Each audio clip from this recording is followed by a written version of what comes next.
Welcome to Storytime with Grammy. Today's book is called The Great Smelly, Slobbery, Small-Toothed Dog. It's retold by Margaret MacDonald and illustrated by Julie Paschkis.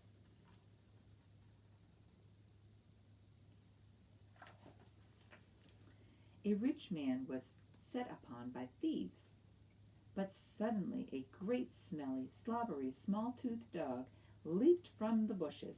Woof! The dog chased the robbers away.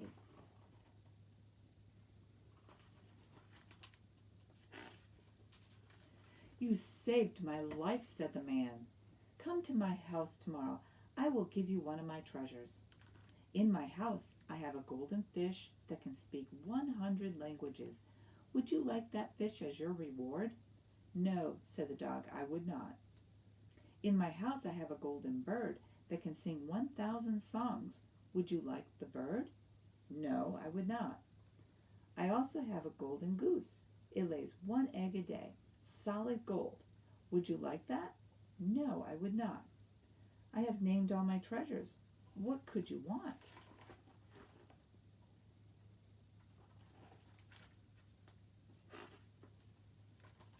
"In your house you have a beautiful daughter.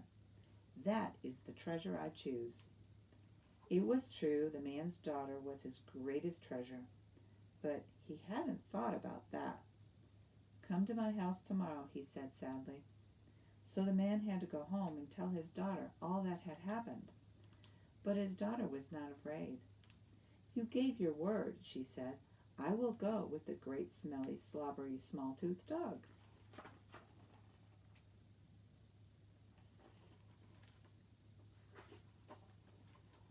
Next day the dog came to take her away. "Jump onto my back. Hold tight to my fur. I'll take you to my house. You're going to like it there."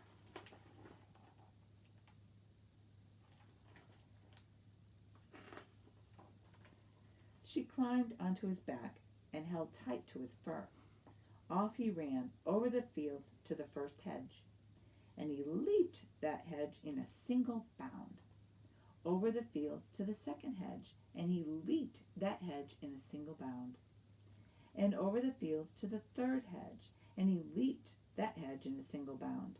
And over the fields to his very own house.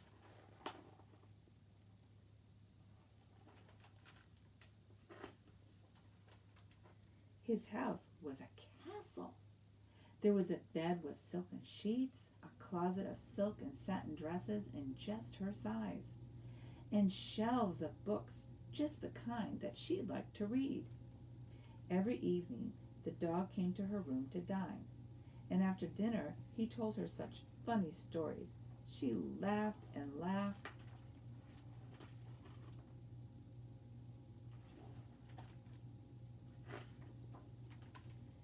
In the afternoons they would play on the lawn. She would throw his golden ball, and he would bring it back. She would throw the ball again, and he would bring it back. Then they would sit in the shade of a tree, and he would lay his great head in her lap. She would stroke his soft fur, even though it was smelly, and murmur, "Dear dog, you are sweet as a honeycomb, as sweet as a honeycomb." But at night, when she was alone in her room, she would think of her father and miss him so. "I'm held prisoner here by a great smelly, slobbery, small-toothed dog."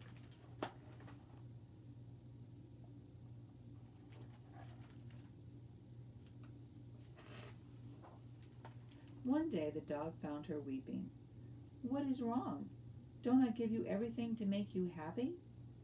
"Everything, yes, but I miss my father."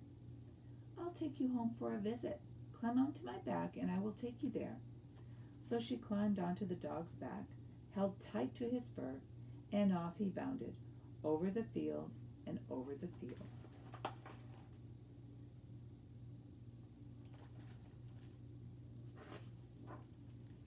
But when he came to the first hedge, he stopped. "Wait, what's that you always call me?" She knew what he wanted to hear. "I call you sweet as a honeycomb." Yes! He leaped the hedge in a single bound and over the fields to the second hedge. "What's that you call me?" By now she was thinking of getting home to her father, and she forgot to be kind to the dog.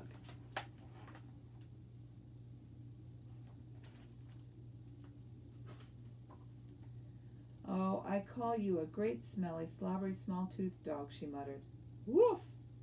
He whirled and raced back to his house, and the girl did not get to see her father that day.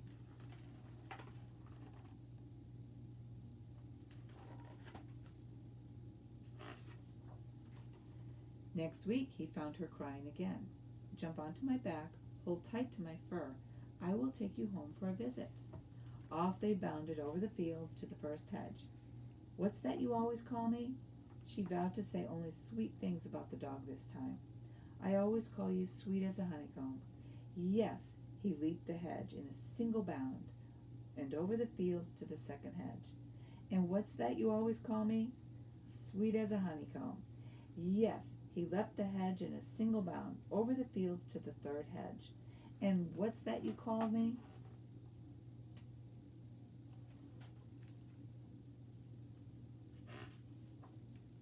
She could see her house in the distance. She forgot to be kind.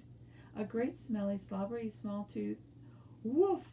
That dog whirled and flew back to his house. Next week she was crying again. "Climb onto my back. I will take you to your home."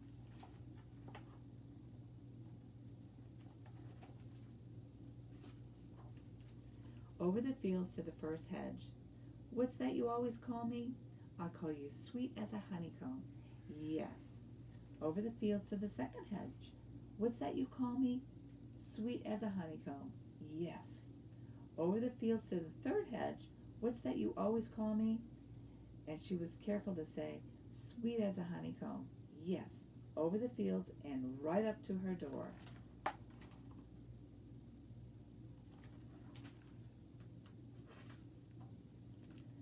"Wait, once more. What's that you call me?" But the girl had her hand on the latch to go in. "A great smelly, slobbery, small tooth." Then she looked down and saw such sorrow in the dog's eyes. "Oh, dog, I'm sorry. I call you sweet as a honeycomb, sweeter than a honeycomb."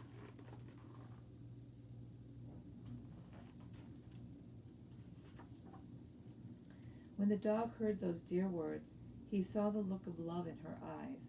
He ripped off his smelly fur and became a handsome prince, with the smallest teeth you'd ever did see. So she was married to the prince with that small, small teeth.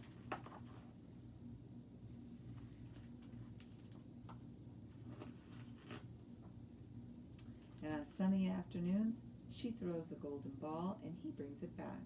She throws the ball again and he brings it back. Then they sit in the shade of a tree, and she strokes his hair, which isn't smelly at all anymore, and murmurs, "Dear prince, you are sweet as a honeycomb, sweeter than a honeycomb."